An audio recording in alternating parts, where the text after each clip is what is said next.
partir de agora, Linha Direta com a Saúde e Cidadania. Olá, amigos. Para você que nos acompanha todos os sábados aqui pela TV Unisantos, no ar, Linha Direta com a Saúde e Cidadania. A gravação sempre realizada aqui nas maravilhosas instalações do Golf Clube de São Vicente, sempre cedido pelo nosso querido presidente Paulo Eduardo Costa. Nas entrevistas, sempre comigo, Adriana Colucci. Tudo bem, doutor Hélio, nosso entrevistado. Você que está sempre conosco, nos acompanhe sempre pela página do Facebook, Projeto Social Linha Direta com a Saúde e Cidadania. E você, quer deixar sua sugestão de pauta, qualquer dúvida, através do nosso e-mail, linhadiretacomasaúde@gmail.com. Muito bem, hoje temos um presente para o nosso telespectador. Vamos falar do sentido mais importante do ser humano, que é a visão. Seus problemas, os detalhes de como ela funciona em todas as nossas necessidades. E trouxemos para ser entrevistado em nosso programa um dos mais renomados oftalmologistas do Brasil, Dr. Eduardo Paulino, médico aqui de nossa cidade de Santos, mas que tem um grande desempenho em vários setores de sua especialidade. Doutor Eduardo, é uma honra recebê-lo no nosso programa e câmeras e microfones para os seus cumprimentos aos nossos telespectadores. Bom, o prazer é meu estar nesse programa tão maravilhoso e já com uma pauta muito bem definida no decorrer do seu tempo. Hélio, uma simpatia e um nome dentro da medicina. E a Adriana, que como enfermeira também está ligada à saúde. E você falou uma coisa muito interessante, os olhos. Existe uma definição de William Havener, que foi um dos fundadores da Johns Hopkins University, uma das principais universidades americanas, que diz o seguinte, que a polegada quadrada mais importante do nosso corpo são os olhos. Se você pegar todos os professores de uma universidade, mandar eles escolherem qualquer polegada quadrada do corpo, eles não vão fazer 1/100º de diagnóstico que nós podemos fazer através dessa polegada quadrada, que são os olhos. Muito bem. Uma entrada magnífica, já mostrando para nós o que será o nosso programa. Olha, cheio de ensinamentos e de informações. Dr. Eduardo Paulino, conhecido de todos, não é formado pela Faculdade de Medicina de Santos e faz parte de vários institutos internacionais, inclusive. Aqui em Santos, ele chefia o Instituto da Visão, não é? Que tem uma frequência imensa de pessoas, porque o procuram pela qualidade do atendimento, não é? E do conhecimento que ele conseguiu reunir em tantos anos de profissão. Mas, doutor Eduardo, evidentemente que quando nós falamos em olhos, não é? O público telespectador tem muitas curiosidades, não é? Evidentemente que as patologias que envolvem a visão são muitas e muito frequentes, né? Quem não tem na família uma pessoa que tenha lá um defeito qualquer na visão, eu gostaria que, para ilustrar os telespectadores, o senhor desse um panorama sobre as principais patologias que envolvem a visão e, naturalmente, durante o programa, iremos discorrer sobre elas. E também, às vezes, as pessoas nem sabem que tem o problema. Existe uma pessoa que nasceu cega, chamada Helen Keller, e que nasceu cega, surda e muda. E que ela falava uma coisa muito interessante. Ela conseguiu se comunicar com a sua babá através de contatos da mão. E depois que ela já escreveu muitos livros, ela descreveu uma coisa interessante, que ela diz que nós olhamos, mas não vemos. Nós escutamos, mas nós não ouvimos. A visão tem um fator interessante, as pessoas podem se acostumar a ver mal. Isso é uma característica e que atinge várias doenças que levam isso. Catarata leva a isso, degenerações no fundo dos olhos, glaucoma leva a isso, formação de grau em crianças levam a isso. Vale ressaltar que a oftalmologia é uma das especialidades que mais cresceu no mundo da medicina, porque ela agrega microcirurgia, então o instrumental cresceu muito, utiliza vários tipos de lasers e mexe com imagens, quer dizer, com detecção de imagens, hoje a nível de retina, de extrema profundidade. As pessoas coligam o oftalmologista como um receitador de óculos. Não. óculos é um momento da consulta. A consulta médico-oftalmológica retrata um todo. E como eu disse no início, nós podemos, através do fundo dos olhos, do exame clínico, analisar alterações neurológicas. Por exemplo, o único nervo craniano visível ao médico é o exame do fundo de olho, porque mostra o nervo óptico. Nós podemos ter doenças endocrinológicas, como a tiroide, que causa alterações, retinopatia diabética. Por exemplo, chega um indivíduo no seu consultório e fala: eu sou hipertenso, eu sou diabético. Há quanto tempo será que ele é diabético? Através do fundo do olho tem um espelho se, apesar dele ser diabético, essa doença já está atingindo a sua microcirculação como um todo há muito tempo. Um histórico, né? A retina tem... dá esse histórico para o médico.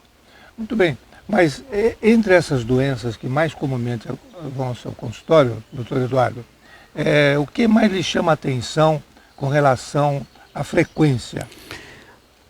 Hoje, com o advento da idade dos jovens que estão atingindo 60, 70, 80, 90 anos, e são jovens ativos, quer dizer, veja bem, o brasileiro tem o hábito de, quando vai ao médico, ele ir com 1, 2, 3 acompanhantes. Então vai a senhora, mãe, com o filho, o genro e o neto. No mundo internacional, principalmente os americanos, eles vivem sozinhos.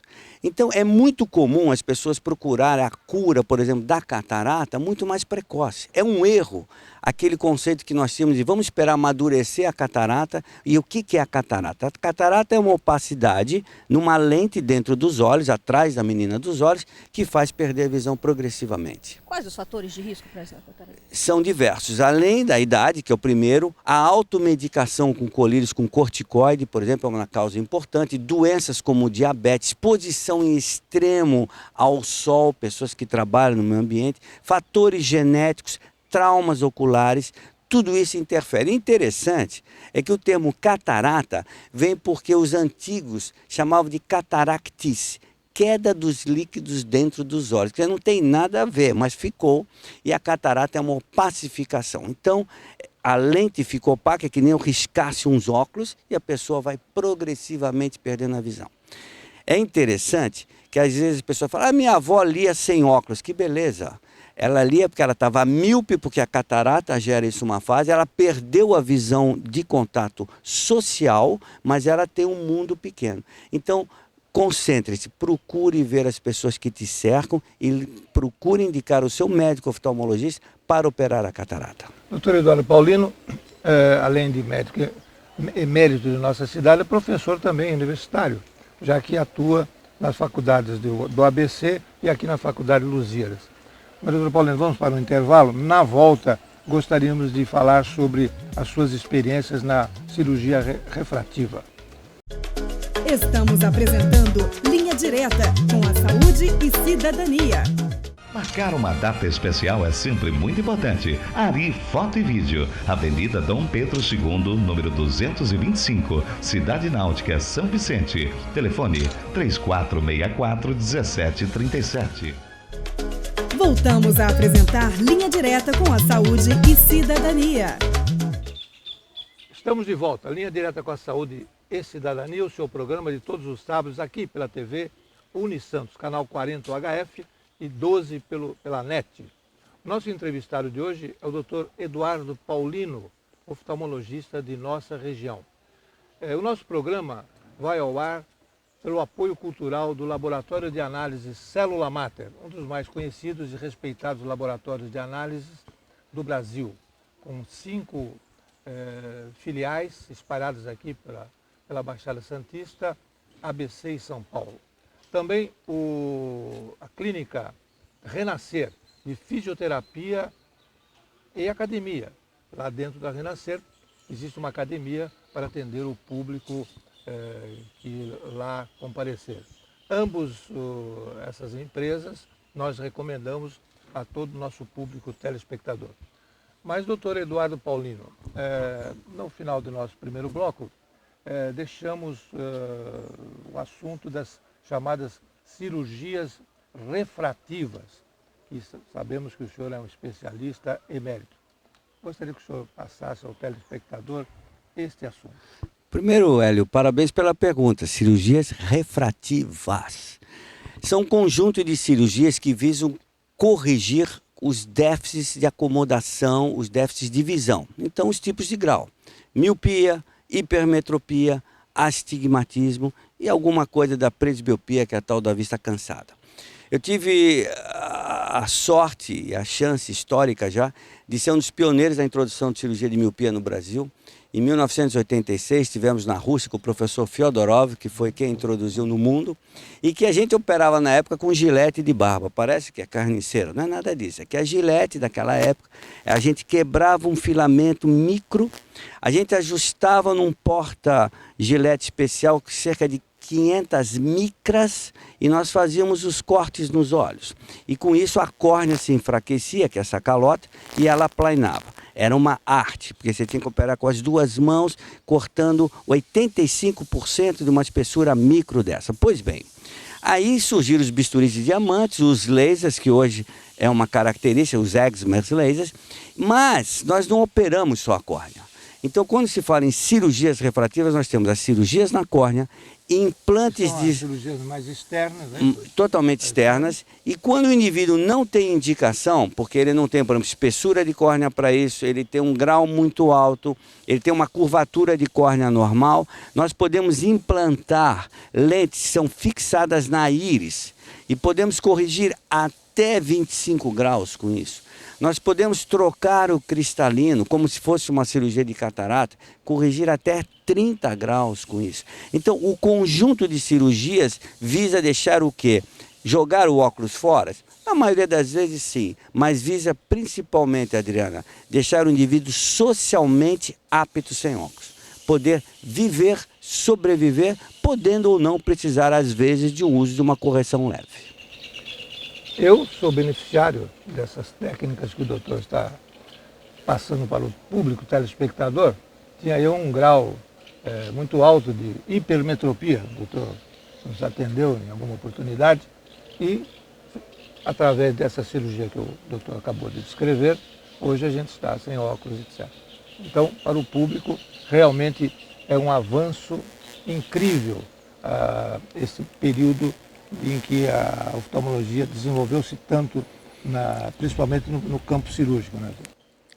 E continua desenvolvendo, porque a tecnologia dos lasers, hoje nós falamos em lasers de quarta geração, parece que você está na guerra nas estrelas, porque ele segue o olho sozinho, ele para, ele analisa a pupila, é uma cirurgia muito bonita realmente. Falando em ciência e tecnologia, o que temos para o futuro, doutor? Os cegos poderão enxergar? Então, vários estudos novos estão sendo realizados com o implante de microchips na retina e que eles fazem uma descarga elétrica e quando existe algum residual do nervo óptico, que é quem leva a mensagem para o cérebro, ele pode se comunicar e alguns estudos já estão sendo feitos de visualização entre claro e escuro, objetos mais grosseiros. Vale entender que quem enxerga não são os olhos, quem enxerga é o cérebro, na parte posterior do cérebro. E que os olhos são nada mais do que um transdutor de luz e forma para o cérebro. Então, quem já aprendeu a enxergar uma vez e perdeu a visão, esse terá um caminho mais fácil a médio prazo, a nosso ver. Doutor, e os processos alérgicos? Então, o mundo da alergia é um mundo amplo e aí nós temos aqueles indivíduos que começam com alergia. Por exemplo, a mulher é muito fadada a isso, né? Porque você veja, uma mulher bonita que nem você com a maquiagem, então tem ali o rímel, tem a pintura, tem o pozinho. A gente, quando olha isso na lâmpada de fenda, que é o nosso microscópio de análise no consultório, fica já com alergia só de olhar. Mas realmente o contato alérgico é uma coisa que aumentou muito. E uma das coisas interessantes é limpar muito bem as pálpebras. De que forma? As pálpebras existem hoje gels especiais para isso, sabonetes neutros, porque você mantém um ciclo vicioso, que são as chamadas blefarites, que é o processo inflamatório na pálpebra. Agora, existem alergias graves, existe um quadro que atinge crianças, que chama-se conjuntivite primaveril, que pode dar, inclusive, sequelas, lesões na córnea. Então, está coçando o olho, começou a ter o olho vermelho, evite a automedicação, procure o seu médico oftalmologista, porque às vezes um olho seco, que é muito comum hoje em dia, nós podemos ter sintomas como se fosse alérgico, e não é uma alergia. Isso precisa ser diferenciado. O senhor citou durante a sua fala sobre as crianças. Recordo-me que há muitos anos existia nas escolas, no primário, né, hoje o ensino fundamental, ambulatórios médicos. Então o médico que atendia e consequentemente as crianças tinham uma assistência já primária dentro da escola. Para os pais que estão nos vendo, doutor Paulino, o que o senhor mandaria de recado para esse cuidado, uma vez que muitas das vezes as crianças têm já um problema visual e que se demora para fazer essa detecção e o diagnóstico? Então, a sua pergunta é extremamente pertinente, Hélio. Veja bem, é interessante que as pessoas acham que por a criança não saber ler, que o médico não sabe ver o grau. Não. Nós vemos o grau da criança ao nascer já. Então é importante, no recém-nascido, analisar se ele está anatomicamente normal. Não tem catarata congênita, a pressão do olho está boa, o fundo de olho está bem. Ótimo. Quando ele começa a ter o contato com o mundo, analisar se não tem algum grau importante. Por exemplo, é comum a gente ver uma criança que já nasce com 6 graus de miopia num olho, ou 6 de hipermetropia, e o outro olho quase não tem grau. Ela se adaptou a ver o mundo daquele jeito. E é muito comum ver a criança cair rendimento na escola porque não está sendo avaliada. Isso hoje os professores nas escolas estão treinados a fazer um teste de visão.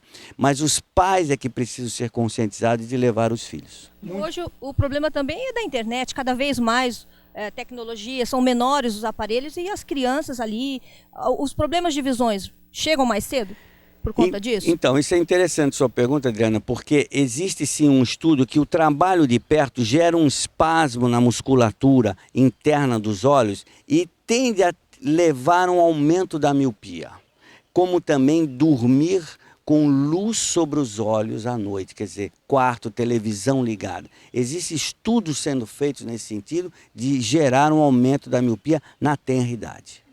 Orientações importantíssimas, né, que podemos levar para as nossas casas e junto aos nossos filhos, a gente procurar discipliná-los, né, principalmente, e já descobrir determinadas alterações que poderão facilmente serem corrigidas.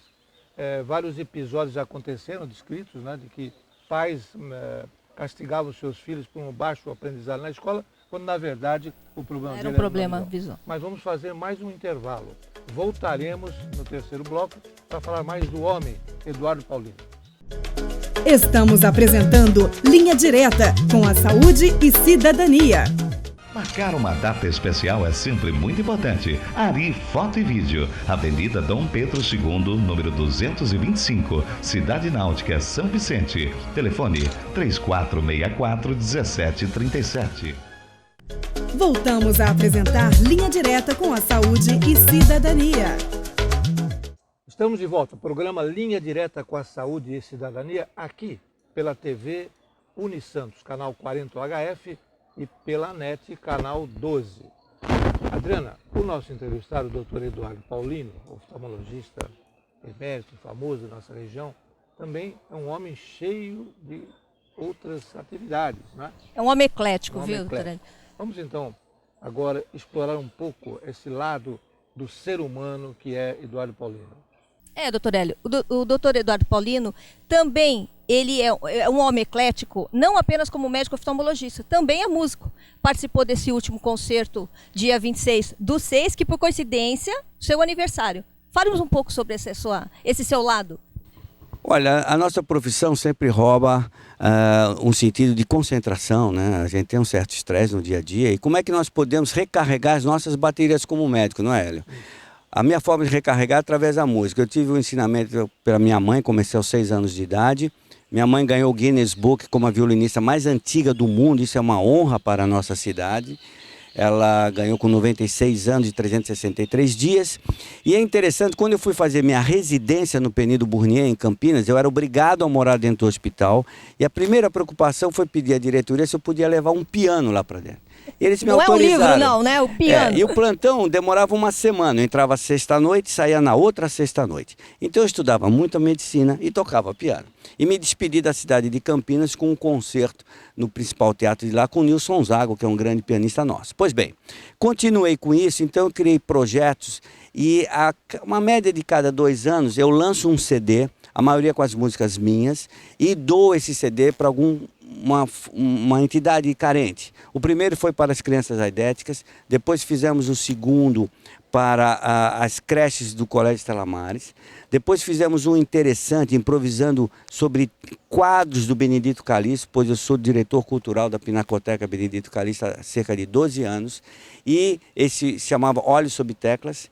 Depois lançamos um outro CD para o futuro Museu de Arte Moderna de Santos, esse chama-se Clássico Rendezvous, e agora, no dia 26, eu tive a graça de poder realizar meus 60 anos no palco, tocando com a Grande Orquestra Sinfônica de Santos, e criamos um projeto, que é esse aqui, Solidariedade em Concerto. Nós doamos 1000 CDs para o Fundo de Solidariedade, o teatro esteve lotado, esses CDs estarão ainda à venda nos teatros da nossa cidade, alguns ainda tem na nossa clínica também, e tudo vai se reverter para o Fundo de Solidariedade de nossa cidade.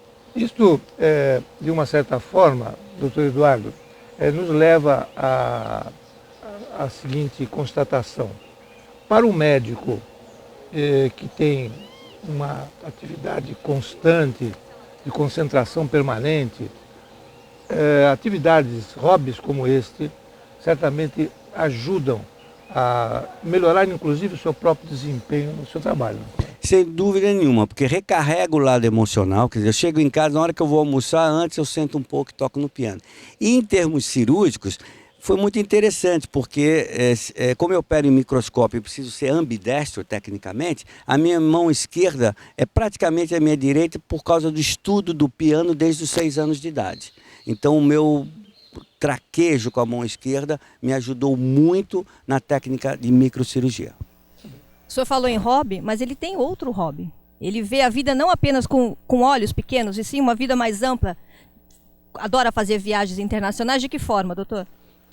Bom, aí dizem que o médico não devia fazer isso, mas a gente tem que ser um pouco, né, agir de todas as formas. Não, um hobby internacional que eu gosto muito é de fazer viagens de moto pelo mundo. Acabamos de chegar da Escócia, foi muito interessante, já saímos da Alemanha até a Eslovênia, uma cidade linda, por sinal, chamada Bled, pouca conhecida nós. Fizemos os Alpes da Áustria, os 14 lagos da Áustria, e agora vamos cruzar os Andes. E por que moto? É uma forma diferente de ver o mundo. Por exemplo, eu tive experiências mágicas de subir no topo de montanhas nos Andes e descer com um ciclista do meu lado a 100 por hora numa estrada de cerca de 1,5 metro. Você começa a ver o mundo e esportistas de uma forma diferente, é mais próxima a coisa. Claro que com o devido cuidado. Pois então, e de fato são situações que certamente dão o prazer ao profissional, né? E, evidentemente, servem sempre para trazer emoções que certamente ajudarão no seu próprio trabalho. Mas, ainda voltando à questão da música, doutor Eduardo, o senhor nos falava sobre uma programação, né? Uma produção de um DVD próximo, é isso? Então, um dos grandes concertos da minha vida foi com o grande maestro João Carlos Martins, que foi aqui no Coliseu, quando ele voltou a Santos pela primeira vez com a filarmônica dele, com a Baquiana, e eu tive a oportunidade de ser convidado e tocar um tema meu, que foi orquestrado por um grande nome internacional e que é santista, José Antônio Almeida Prado. Ele orquestrou essa minha música, que foi composta por um quadro do Benedito Calixto, Alegoria à Música. O Calixto era músico também, ele tocava na banda de Itanhaém. E o quadro que ficava principal no seu ateliê era o chamado Alegoria à Música. Então eu fiz uma música para esse quadro. E agora com a Orquestra Sinfônica, então estou juntando os 2 concertos e lançando um DVD que também deverá ser para ajudar. E convido vocês a no YouTube bater Solidariedade em Concerto, Orquestra Sinfônica de Santos. E vocês poderão ver esse último concerto do dia 26 com a nossa grande orquestra sob regência do maestro Petri. O nosso programa foi duplamente felizado. Entrevistou aqui o Eduardo Paulino, músico, e o Eduardo Paulino, médico. Certamente essas informações foram de grande valia para o nosso público. Mas, doutor Eduardo, como eu sempre falo, o nosso programa é curto, ele acaba, infelizmente, e estamos chegando ao final. Por isso eu gostaria de agradecê-lo, de agradecer ter aberto a sua agenda para nos fornecer esses minutos de informação, né? E já convidá-lo para uma próxima oportunidade, podemos novamente bater esse papo gostoso, que certamente foi do interesse do público telespectador. Adriana, as suas despedidas. Obrigada, doutor Hélio, ao nosso convidado, doutor Eduardo Paulino, e me despeço de vocês através dessa música linda com Eduardo Paulino. Doutor Eduardo, suas despedidas ao nosso público. Eu agradeço a oportunidade de estar aqui e queria deixar uma mensagem de incentivo aos jovens médicos que estão se formando, os nossos alunos, que façam da medicina uma arte, mas consigam trazer ela como um ponto de toda a felicidade que a vida pode nos trazer. Consiga o seu equilíbrio, que você vai poder ter um dom de ajudar melhor as pessoas que vão ser atendidas por você. Muito obrigado. Palavras que encerram Sábias. o nosso programa, e sábias, certamente. Bem, estamos indo embora. O programa está se encerrando, mas prometemos voltar no próximo sábado, a partir das 14 horas, aqui sempre, pela TV Unisantos, canal 40 UHF, NET, canal 2. Um grande abraço a todos.